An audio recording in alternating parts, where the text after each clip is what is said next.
Kasunod ng tinaguriang flood control royalty na sina Sara at Curly Descaya, ang tinatawag na BGC Boys naman ang nahaharap sa bilyong pisong tax evasion suit sa DOJ.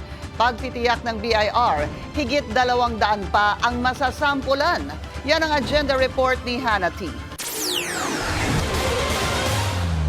Iko-compel natin sila na bayaran yan at hahabulin din natin lahat ng mga ari-arian nila para masigurado na mabayaran ito. Sinampahan na ng tax evasion complaint sa DOJ ang tinaguriang BGC Boys o Bulacan Group of Contractors.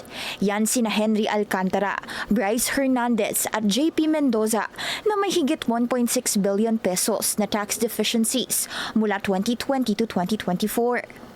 Nagsagawa raw ng lifestyle check ang BIR at una nang nadiskubre sa mga Senate hearing na may money laundering scheme silang isinasagawa sa mga kasino.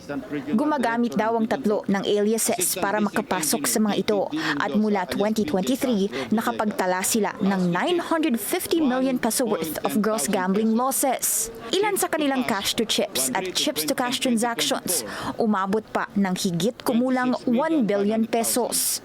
Verify din natin at nakita natin na totoo nga na meron talaga silang mga ginastos dito sa casino na ilang daang milyon. Kaya naman sinama rin natin yan sa ating naging assessment. Compelled silang bayaran ngayon ang nasabing 1.6 billion peso tax deficiencies pero hindi pa rin sila lusot sa inihaing reklamo ng BIR. Lumabag sila sa National Internal Revenue Code of 1997 matapos madiskubring may mga pagmamay-ari silang luxury vehicles at high-value properties na hindi naman tugma sa declared income nila bilang mga dating Bulacan engineer. Second batch na ito ng pagsasampa ng reklamo ng BIR laban sa mga sangkot sa flood control scandal. Una na nilang nasampulan ang mag-asawang Sara at Curly Descaya nitong Oktubre matapos madiskubring meron silang 7.1 billion pesos in tax deficiencies kasama ang unpaid taxes sa kanilang luxury vehicles. Nasa Senate custody ngayon sina Curly Descaya at ang BGC Boys at ani Senate President Pro Tempore Ping Lacson. Maaaring manatili sila doon ng ilang taon habang gumugulong ang mga kasong isasampa sa kanila ng iba't ibang ahensya. Paalala ni Lumagi, hindi pa rito natatapos ang filing of cases ng BIR.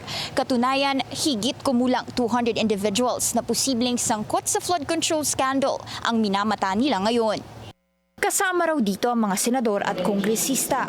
Wala po tayong pipiliin, talagang lahat po ng lahat po ng mga involved, lahat ng na-mention, lahat ng mga personalities ay iimbestigahan po natin.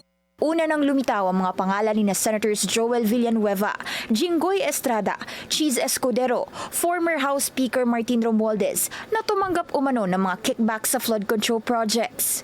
Nakikipag-ugnayan din daw ngayon ang BIR sa COMELEC tungkol sa mga campaign donation na natanggap din ng ilang mga mambabatas na posibleng isama nila sa investigasyon. Para sa agenda, Hannah T, Billionario News Channel.